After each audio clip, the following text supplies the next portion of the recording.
السلام عليكم ورحمة الله وبركاته. الحمد لله وكفى وسلام على عباده الذين اصطفى. أما بعد فأعوذ بالله من الشيطان الرجيم. وما أمروا إلا ليعبدوا الله مخلصين له الدين حنفاء ويقيموا الصلاة ويؤتوا الزكاة وذلك دين القيمة. اللهم صل على محمد النبي الأمي وعلى آله وأصحابه أجمعين. প্রিয় দ্বীনী ভাই বোনেরা, যে যেখান থেকে আমাদের এই লাইভ অনুষ্ঠানটি দেখছেন সকলকে আন্তরিক মোবারকবাদ জানিয়ে আমরা আমাদের আজকের এই লাইভটি শুরু করতে যাচ্ছি। প্রিয় ভাই, ইনশাআল্লাহ আমরা চেষ্টা করব, যদি আল্লাহ পাক শরীর স্বাস্থ্য ভালো রাখে, প্রতিদিনই আমরা এই গ্রুপের মাধ্যমে জাকাত, সাদাকা আর এই সমস্ত বিষয় সম্পর্কে আমরা ধারাবাহিকভাবে ইনশাআল্লাহ আলোচনা করব ইনশাআল্লাহ। আজকে আমি আপনাদের সামনে যে বিষয়ে আলোচনা করব সেই বিষয়টি হলো যে ইসলামে জাকাতের গুরুত্ব এবং জাকাত ফরজ হওয়ার রহস্য, এই সকল বিষয় ইনশাআল্লাহ আলোচনা আজকে করবো ইনশাআল্লাহ। প্রিয় ভাইদেরকে বলবো, আমরা মোটামুটি সব মুসলমানদের একটা ধারণা আছে যে ইসলামের 5টি স্তম্ভ আছে। হযরত রাসূলুল্লাহ সাল্লাল্লাহু আলাইহি ওয়াসাল্লাম ইরশাদ করেন, বুনিয়াল ইসলাম আলা খামসিন শাহাদাতি আল্লা ইলাহা ইল্লাল্লাহ ওয়া আন্না মুহাম্মাদুর রাসূলুল্লাহ ওয়া ইকামিস সালাত ওয়া ইতাইজ যাকাত ওয়া সাওম রমাদান ওয়া হজ্জুল বাইত আও কামা ক্বালা নবী আলাইহিস সালাতু ওয়াস সালাম। রাসূলুল্লাহ সাল্লাল্লাহু আলাইহি ওয়াসাল্লাম ইরশাদ করেন যে ইসলামকে 5টি ভিত্তির উপর স্থাপন করা যায়, অর্থাৎ ইসলামের 5টি স্তম্ভ রয়েছে। প্রথম স্তম্ভ হলো কালিমা লা ইলাহা ইল্লাল্লাহ মুহাম্মাদুর রাসূলুল্লাহ, যেটা কালিমা শাহাদাতান, যেটা বলি এটা কালিমা তাওহীদ। দ্বিতীয় নম্বর সালাত কায়েম করা, 3 নম্বর যাকাত প্রদান করা, 4 নম্বর রমজান মাসে রোজা পালন করা, 6 নম্বর সামর্থ্য থাকলে জীবনে একবার হজ পালন করা। এই 5টি হলো ইসলামের স্তম্ভ। তো কালিমার পরের গুরুত্বপূর্ণ স্তম্ভ হলো সালাত, আর সালাতের পরে গুরুত্বপূর্ণ স্তম্ভ হলো যাকাত।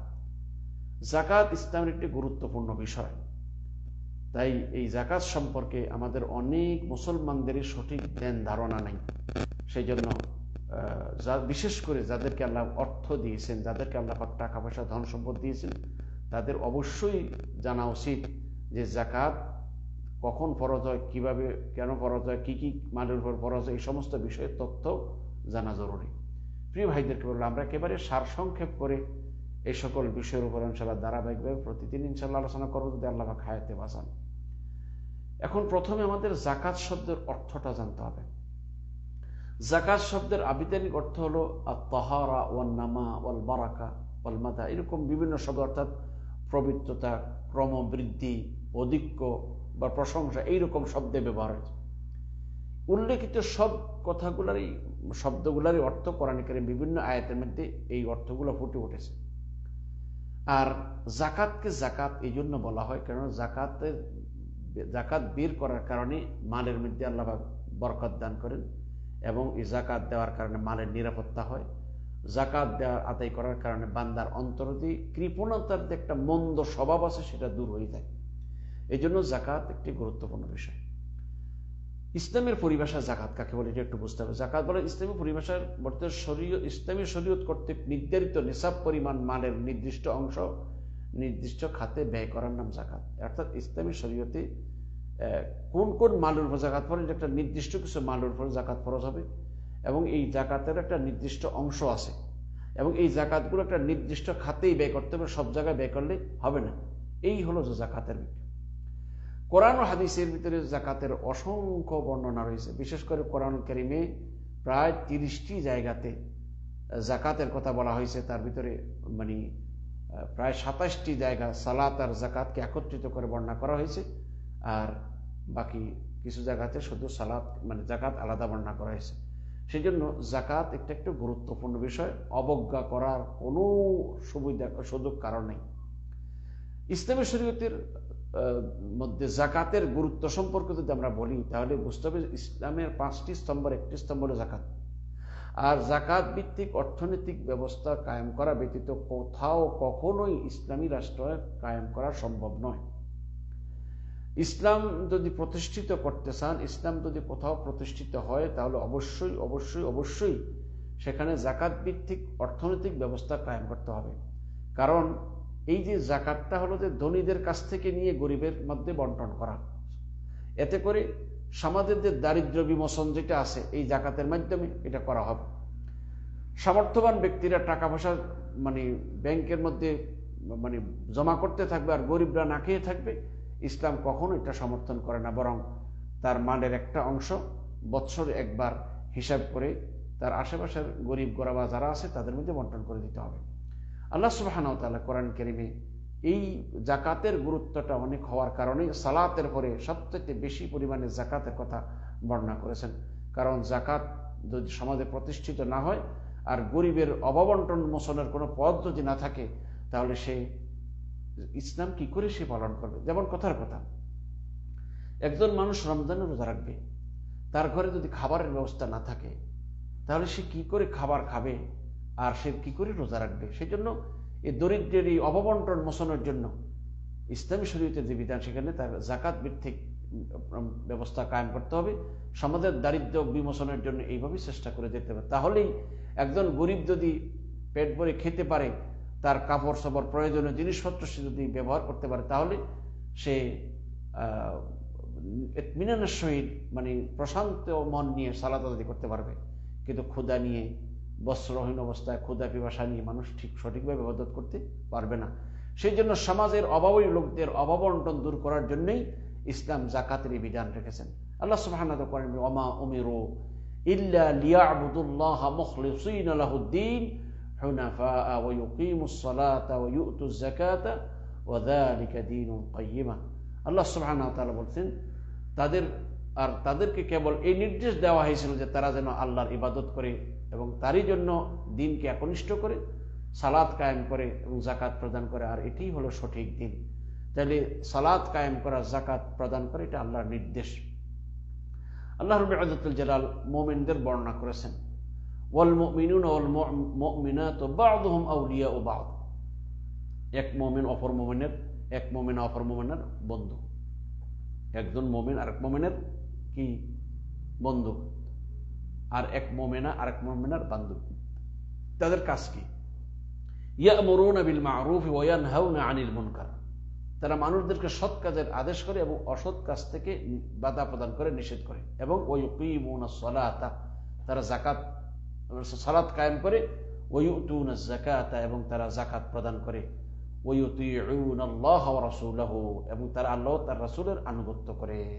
তাহলে এখানে আল্লাহ সুবহানাহু ওয়া তাআলা একজন মুমিন আরেকজন মুমিনের সাথে সম্পর্ক কি এবং তারা কি কাজ করে, মুমিনদের কি করণীয়, এটা দেখেন জানানো হয়েছে যে একজন মুমিন পুরুষ আরেকজন মুমিন পুরুষের বন্ধু, একজন মুমিনার মহিলা আরেকজন মুমিনার বান্ধবী। তারা মানুষকে সৎ কাজের আদেশ দেন এবং অসৎ কাজ থেকে বাধা প্রদান করেন, আর তারা সালাত কায়েম করেন, যাকাত প্রদান করেন। তাছাড়া এরা আল্লাহ তার রাসূলের আনুগত্য করেন। এই জাতীয় লোকদের ব্যাপারে আল্লাহ বলেন, উলাইকা সায়ারহামুহুমুল্লাহ ইন্নাল্লাহা আজিজুল হাকিম। এই সকল ব্যক্তিদের প্রতি আল্লাহ অচিরেই দয়া করবেন, নিশ্চয়ই আল্লাহ পরাক্রমশালী এবং সুকৌশলী। তাহলে বুঝতে হবে যে আল্লাহ সুবহানাহু ওয়া তাআলা বান্দার প্রতি যাকাতকে ফরজ করেছেন। একজন মুমিন আরেক মুমিন যাকাতের প্রতি মানুষকে কি করবে, উদ্বুদ্ধ করবে। এই জন্য এই যাকাতের মাধ্যমে দারিদ্র্য বিমোচন হবে, যাকাতের মাধ্যমে ক্ষুধার্ত ব্যক্তির ক্ষুধা নিবারণের ব্যবস্থা হবে, বস্ত্রহীন ব্যক্তির বস্ত্রের ব্যবস্থা হবে, মানুষের অন্তরে খুশির সঞ্চার হবে, মানুষের দুঃখ কষ্ট দূর হবে। আর এই দুঃখ কষ্ট দূর করাটা এটা একটি প্রিয় আমল। রাসূল সাল্লাল্লাহু আলাইহি জিজ্ঞাসা করেন, ইয়া রাসূল আইয়ুন নাস আহাব্বু ইলাল্লাহ, হে রাসূল কোন মানুষটি আল্লাহর কাছে অধিক প্রিয়? ওয়া আইয়ুল আ'মালি আহাব্বু ইলাল্লাহ, আল্লাহর কাছে কোন আমলটি বেশি প্রিয়? ফাকাল রাসূলুল্লাহ সাল্লাল্লাহু আলাইহি ওয়াসাল্লাম আহাব্বুন নাস ইলাল্লাহ আনফাউহুম লিন-নাস, মানুষের মধ্যে ওই ব্যক্তিটা আল্লাহর কাছে বেশি প্রিয় যে মানুষের কল্যাণ করে, যে মানুষের উপকার করে।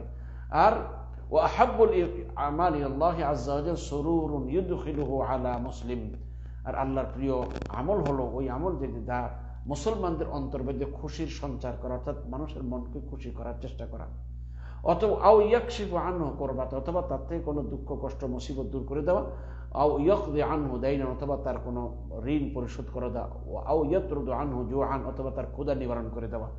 এক কথায় মানুষের উপকার করা, তারপরে মানুষের সমস্যা দূর করে দেওয়া এবং তাদেরকে মানে তাদের ক্ষুধা পিপাসা নিবারণের ব্যবস্থা করা, তাদের এই অন্তরে খুশির সঞ্চার করে দেওয়া, খুশি করে অন্তর খুশি করার চেষ্টা করা, এটা আল্লাহর কাছে অনেক প্রিয় আমল। আর এই কাজটা জাকাতের মাধ্যমে আলহামদুলিল্লাহ আমাদের সমাজে করা সম্ভব হয়।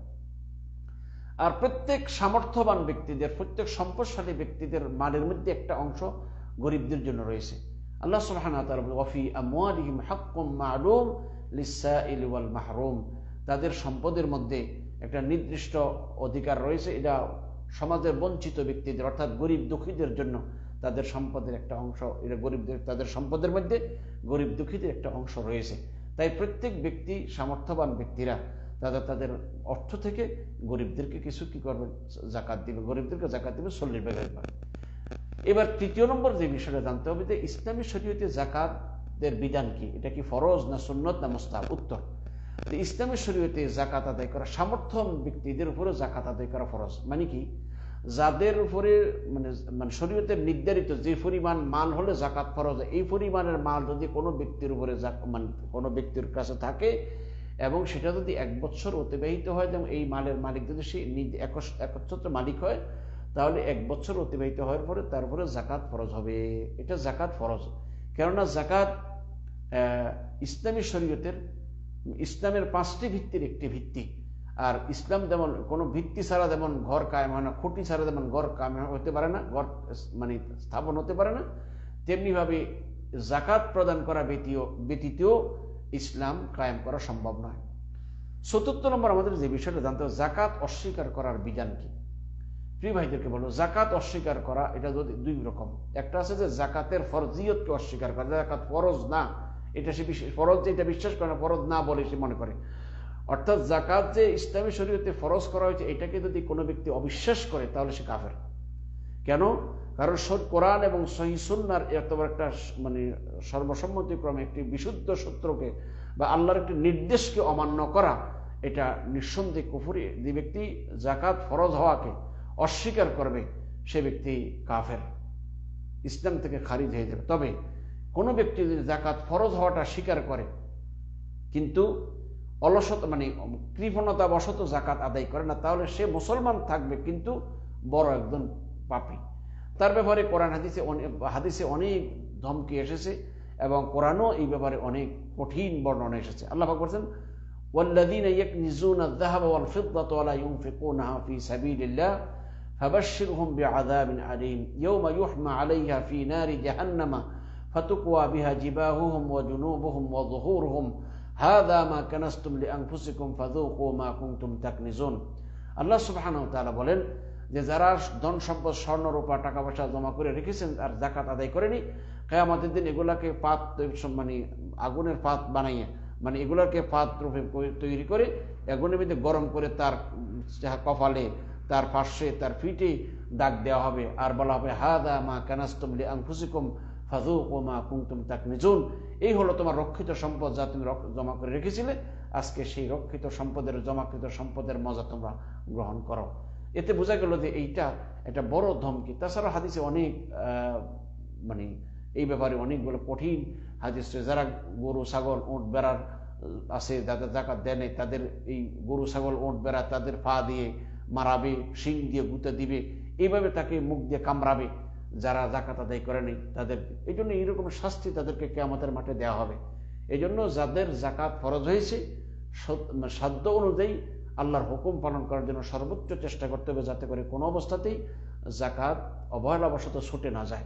আল্লাহ সুবহানাহু ওয়া তাআলা আল্লাহর প্রিয় বান্দাদের কথা সূরা নূরে বর্ণনা করেছেন, রিজালুল লা তুলহিহিম তিজারাতু ওয়া লা বাইউন আন যিকরিল্লাহি ওয়া ইকামিস সালাতি ওয়া ইতাইজ যাকাতি ইয়াখাফুনা ইয়াওমান তাতাকাল্লাবু ফীহিল কুলুব ওয়াল আবসার।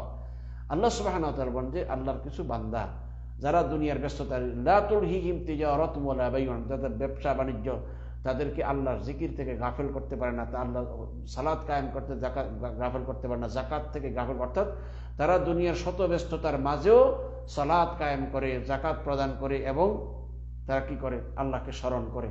তাহলে অবশ্যই এটা আমাদের মনে রাখতে হবে, যদি আমরা জাকাত আদায় না করি তাহলে আমাদের জন্য ভয়াবহ পরিণতি অপেক্ষা করছে। 5 নম্বর হলো জাকাত ফরজ হওয়ার জন্য, ইসলামে যে জাকাত ফরজ হয়েছে এটা কখন ফরজ হয়েছে এটা আমাদের জানার বিষয়। আসলে ইসলামী শরীয়তে জাকাতের ফরজ হওয়ার ব্যাপারে অনেক অভিমত রয়েছে, তবে সদ্যগত জাকাতের বিধান যদিও মক্কা নগরীতে নাজিল হয়েছে, কিন্তু এটার বাস্তবায়নটা মদিনা গিয়ে হয়েছে। মক্কাতে ইসলামী স্টেট কায়েম হয় না, ইসলামী রাষ্ট্র কায়েম হতে পারে হয় নাই বিদায় জাকাত ভিত্তিক অর্থনৈতিক ব্যবস্থা কায়েম করা সম্ভব হয় নাই। হ্যাঁ, রাসূলুল্লাহ সাল্লাল্লাহু আলাইহি ওয়াসাল্লাম যখন হিজরত করে মদিনায় গেলেন এবং সেখানে যখন মুসলমানদের একটা বিশাল একটা গোষ্ঠী তৈরি হলো এবং সেখানে যখন ইসলামী রাষ্ট্র কায়েম হলো, সেখানে মুহাম্মদ রাসূলুল্লাহ সাল্লাল্লাহু আলাইহি ওয়াসাল্লাম জাকাত ভিত্তিক অর্থনৈতিক ব্যবস্থা কায়েম করেছেন। আলহামদুলিল্লাহ, রাসূলুল্লাহ সাল্লাল্লাহু আলাইহি ওয়াসাল্লাম সেখানে জাকাতের বাস্তব যে চিত্র যেটা সেটা সেখানে তুলে ধরেছেন এবং জাকাতের এই বিধানকে সম্পূর্ণরূপে বাস্তবায়ন করেছেন। তারপরে আমাদের 6 নম্বর যে মাসালাটি জানা যায় সেটা জাকাত ফরজ হওয়ার শর্ত কি কি। প্রিয় ভাইদের, জাকাত ফরজ হওয়ার 5টি শর্ত রয়েছে। 1 নম্বর হচ্ছে জাকাত যার উপর সেই লোকটা স্বাধীন হতে হবে। এখন দাসপ্রথা এক পৃথিবীতে নাই, যে স্বাধীন, ওটা একটা। 2 নম্বর মুসলমান হতে হবে। একজন অমুসলিম ব্যক্তির কাছে টাকা পয়সা যদি সে হাজারো লক্ষ কোটি ডলারও হয়, তারপর জাকাত ফরজ হবে না যতক্ষণ ঈমান না আনবে। কেননা জাকাত ফরজ হবে মুমিনের উপরে, আর কোনো ব্যক্তি যদি কালেমা পড়ে মুমিন না হয় তাহলে তার উপরেও জাকাত ফরজ হবে না। সেই জন্য জাকাত ফরজ হওয়ার জন্য মুসলমান জরুরি, মুসলমান হতে হবে। 3 নম্বর হচ্ছে নিসাব পরিমাণ মালের মালিক হতে হবে। নিসাবটাকে আমরা পরবর্তীতে বিস্তারিত আলোচনা করব। স্বর্ণ হলে 7.5 তোলা অর্থাৎ 85 গ্রাম স্বর্ণ অথবা উহার মূল্য যদি কোনো ব্যক্তির কাছে থাকে এবং 1 বছর অতিবাহিত হয় তাহলে তারপর জাকাত ফরজ হবে। এমনিভাবে কোনো ব্যক্তির কাছে যদি নাকি 52.5 তোলা রূপা অথবা তার মূল্য থাকে এবং 1 বছর এরপর অতিবাহিত হয়ে যায়, এগুলো জমা থাকে আর কি, তাহলে তারপরে জাকাত ফরজ হবে। 74 নম্বর শর্ত হলো যে এগুলো নিত্য প্রয়োজনীয় থেকে উত্তম, অর্থাৎ এই যে আপনি গরিব বাড়িতে যে প্রয়োজনীয় যে কাজগুলো আছে সেই কাজগুলো যে জিনিসপত্র যেগুলো আছে এগুলো হবে না। এই যেগুলো আপনার সমস্ত প্রয়োজনীয় অতিরিক্ত ব্যাংকে জমা আছে অথবা বাড়িতে কোথাও জমা আছে, এই জমাকৃত টাকার উপরে জাকাত ফরজ হবে। এটা নিত্য প্রয়োজনীয় জিনিস, এটা বাড়তি আপনার কাছে জমা থাকতে হবে। 5 নম্বর শর্ত হলো যে এটা এই সম্পদটার উপরে 1 বছর অর্থাৎ হিজরি মাস হিসাবে 1 বছর অতিবাহিত হতে হবে। সুতরাং 1 বছর অতিবাহিত হওয়ার পরে আপনার এই মালের উপরে জাকাত ফরজ হবে। তবে হ্যাঁ, এখানে কিছু একটু বিষয় আছে, কিছু বিষয় আছে যে সমস্ত বিষয়ের জন্য বৎসর পুরা জরুরি নয়। যেমন মনে করেন কোন একজন ব্যক্তির কাছে যদি বছরের শুরু থেকে নিসাব পরিমাণ মাল, যেমন মনে করেন একটা উদাহরণস্বরূপ বলেন, একজন ব্যক্তির নিকট বৎসরের শুরুতে মনে করেন জানুয়ারি মাসের 1 তারিখে তার কাছে 5 লক্ষ টাকা ছিল। এখন প্রত্যেক মাসে গিয়ে একটু একটু করে তার কাছে বাড়তেছে, 2,000, 5,000, 10,000, 1 লাখ করে বাড়তেছে। বছর শেষে গিয়ে ডিসেম্বরের 30 তারিখে গিয়ে দেখা গেল যে তার কাছে মাশাআল্লাহ এখন 20 লাখ টাকা হয়ে গেছে। এখন কিছু টাকার সময় হয়তো 11 মাস হচ্ছে, কিছু 10 মাস, কিছু 5 মাস, কিছু 3 মাস, এগুলো কিন্তু বছর পূর্ণ নেই।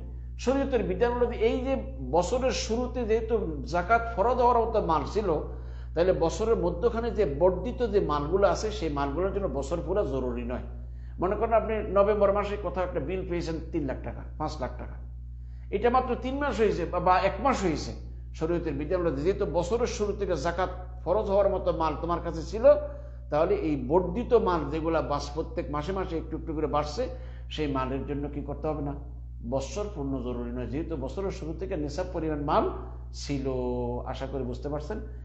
এইভাবে অন্যান্য বিষয়গুলো যেমন আমাদের ফসল জাকাত যেটা আছে, এটা আমরা ইনশাআল্লাহ পরবর্তীতে আলোচনা করব।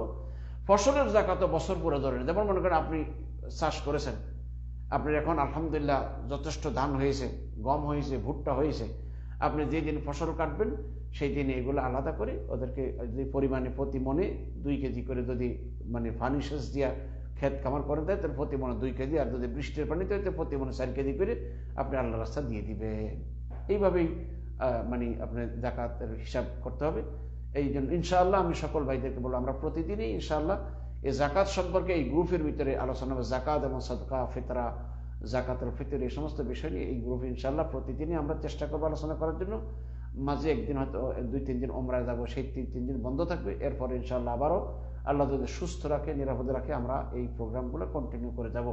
আল্লাহ আমাদের সকলকে কথাগুলো বোঝার মতো অনুযায়ী আমল করার তৌফিক দান করুন, আমিন। ওয়া আখিরু দাওয়ানা আনিল হামদুলিল্লাহি রাব্বিল আলামিন।